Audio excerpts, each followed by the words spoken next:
Okay, so let's look at this question. The question says that partial pressure of carbon dioxide PCO2, that is partial pressure of carbon dioxide of deoxygenated blood of a person is 48 mm Hg. In this condition क्या होगा? अब पहले तो ये जानते हैं कि deoxygenated blood जो होता है उसमें पार्शियल प्रेशर ऑफ CO2 रहता क्या है। अकॉर्डिंग टू एनसीईआरटी, आपके एनसीईआरटी में डिफरेंट डिफरेंट पार्शियल प्रेशर्स दिए हुए हैं, उसके हिसाब से डीऑक्सीनेटेड ब्लड का जो पार्शियल प्रेशर होता है दैट इज 45 mm Hg। और अभी कितना बता रहा है ये? 48 mm Hg।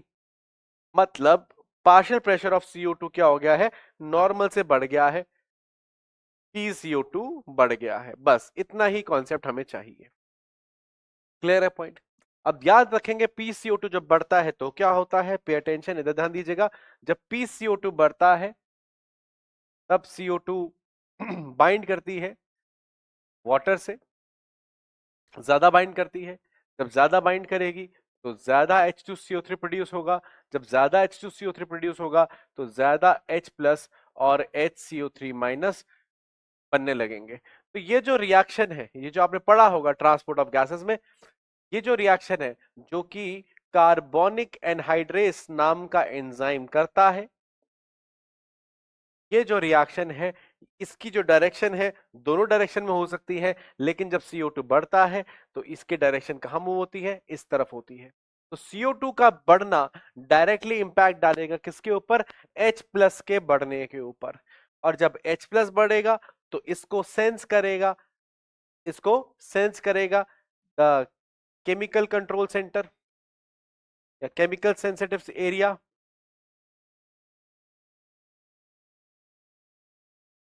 और जब केमिकल सेंसिटिव एरिया इसको सेंस करेगा तब ये आपके रेस्पिरेटरी कंट्रोल में मैसेज देगा न्यूमोटैक्सिक सेंटर को,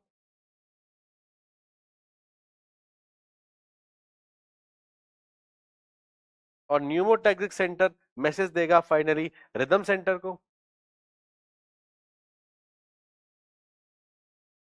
और रिदम सेंटर क्या करेगा? रिदम सेंटर फाइनली मैसेज लेकर आपकी ब्रीथिंग रेट को फास्ट कर देगा, इंक्रीज कर देगा रेट ऑफ ब्रीदिंग,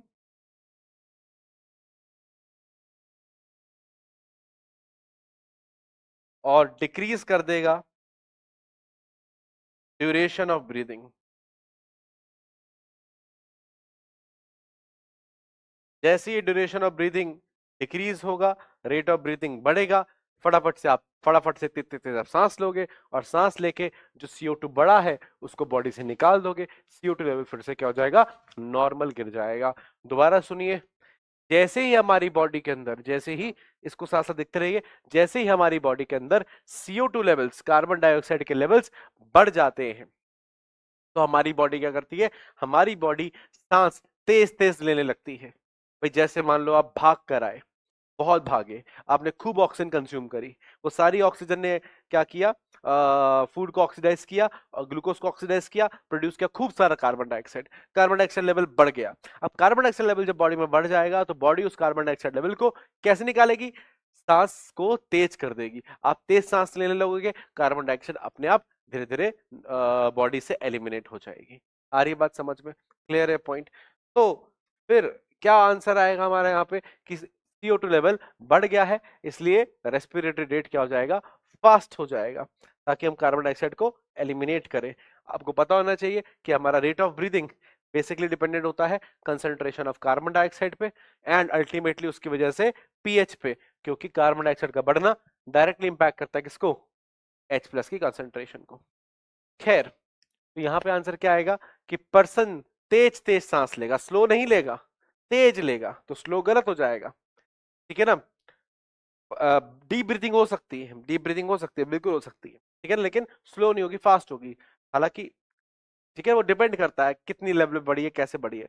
खैर, परसेंट एक्सपीरियंस नो चेंज, ना भाई, बिल्कुल बिल्कुल नहीं। क्यों नहीं होगा चेंज? होगा चेंज, क्योंकि कार्बन डाइऑक्साइड लेवल बढ़ गया तो तेज सांस लेनी पड़ेगी, हटाना पड़ेगा कार्बन डाइऑक्साइड को। His O2 dissociation curve remains shifted towards left. नहीं, जब PCO2 बढ़ता है तो शिफ्ट कहाँ होती है, राइट की तरफ होती है, लेफ्ट की तरफ नहीं होती। तो लेफ्ट की तरफ शिफ्ट नहीं होगी, शिफ्ट होगी कहां पे, राइट की तरफ, ऑक्सीजन डिसोसिएशन कर्व में। तो आपका सी ऑप्शन भी नहीं होगा। His oxygen dissociation curve remains shifted towards right. हाँ, ये जरूर होगा कि ऑक्सीजन डिसोसिएशन कर्व कहां शिफ्ट हो जाएगा, राइट की तरफ क्या हो जाएगा, शिफ्ट हो जाएगा। बेटा ऑक्सीजन डिसोसिएशन कर्व अगर आपने पढ़ा हो तो इस तरीके का एक कर्व होता है, ठीक है, इस तरीके का कर्व होता है एक, जहां पे हम एक तरफ लेते हैं पार्शियल प्रेशर ऑफ ऑक्सीजन, वो इस तरफ बढ़ता है, इस तरफ लेते हैं हम हीमोग्लोबिन, ऑक्सीजन का सैचुरेशन। और जब इस कर्व को हम देखते हैं, मैक्सिमम सैचुरेशन इसमें 100% रहता है, ठीक है, मिनिमम 0% रहता है, ठीक है ना। जब इस कर्व को हम देखते हैं तो ये कर्व कुछ इस तरीके का नजर आता है, ठीक है। और ये कर्व जो है वो शिफ्ट हो जाता है टुवर्ड्स द राइट, ठीक है। मतलब कर्व कैसा हो जाएगा, राइट में शिफ्ट हो गया तो मान लीजिए मैं कर्व को बनाऊं और ये अगर राइट में शिफ्ट हो जाए, इस तरफ मतलब राइट में शिफ्ट हो जाए, कैसे दिखेगा, इस तरीके से। कहां शिफ्ट हो गया, राइट में शिफ्ट हो गया, राइट शिफ्ट हो गई, ठीक है।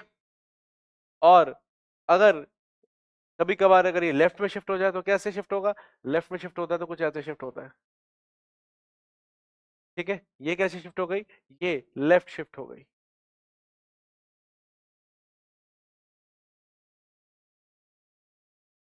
क्यों होता है राइट में शिफ्ट, राइट में शिफ्ट होता है बहुत सारे रीजन से। जब बॉडी में CO2 लेवल बढ़ जाता है, जब बॉडी में H+ लेवल बढ़ जाता है, जब बॉडी में टेम्परेचर बढ़ जाता है, ये तीन मेजर फैक्टर्स हैं जो कॉज करते हैं शिफ्ट में, कहां पर, राइट शिफ्ट में। और इसके अपोजिट में क्या होगी, लेफ्ट शिफ्ट, मतलब CO2 लेवल जब घट जाएगा, H+ लेवल जब घट जाएगा, टेम्परेचर जब घट जाएगा, तो शिफ्ट कहां हो जाएगी, लेफ्ट साइड में हो, ठीक है। तो इसने हमसे क्या बोला है, इसने हमसे बोला है, तो पहला ऑप्शन गलत क्यों हो गया, स्लो ब्रीथिंग नहीं होगी, फास्ट होगी। दूसरा ऑप्शन क्यों गलत हो गया, कि चेंज होगा, तो नो चेंज बोला है। तीसरा ऑप्शन क्यों गलत हो गया, इसने बोला कि कार्बन डाइऑक्साइड लेवल बढ़ रहा है, देखो हम देख रहे हैं यहाँ पे कि बढ़ गया है, 45 होना चाहिए था 48 हो गया, 45 होना चाहिए था 48 हो गया। यह कह रहा है कि लेफ्ट में शिफ्ट होगी, लेकिन हम जानते हैं कि जब PCO2 लेवल बढ़ता है तो शिफ्ट लेफ्ट में नहीं, शिफ्ट कहाँ होती है, शिफ्ट राइट में होती है जब CO2 बढ़ता है तो, ठीक है। आ रही है बात समझ में, क्लियर है पॉइंट। तो इसलिए ये भी स्टेटमेंट क्या हो गई बेटा हमारी, तीसरी वाली भी क्या हो गई, गलत हो गई। चौथी स्टेटमेंट बिल्कुल ठीक है कि oxygen dissociation curve shifted towards right, वो राइट में शिफ्ट हो जाएगा, क्योंकि हमें पता है कि जब CO2 बढ़ता है, CO2 जब बढ़ता है तो शिफ्ट कहाँ होता है, राइट में होता है। इज दिस क्लियर, ठीक है। तो हमारा क्या आ गया आंसर, हमारा आंसर आ गया, आंसर इज डी। और क्या कॉन्सेप्ट लगाया हमने इसमें, बहुत ही बेसिक कॉन्सेप्ट लगाया, ऑक्सीजन डिसोसिएशन कर्व का, ऑक्सीजन डिसोसिएशन कर्व का।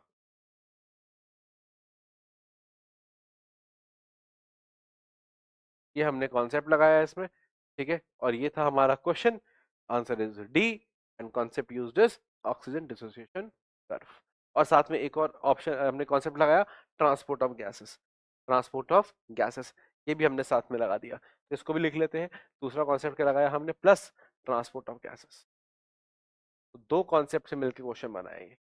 अच्छा क्वेश्चन है, बढ़िया क्वेश्चन, दिमाग लगाने वाला क्वेश्चन, ठीक है। तो ये हो गया आपके कॉन्सेप्ट्स और ये हो गया आपका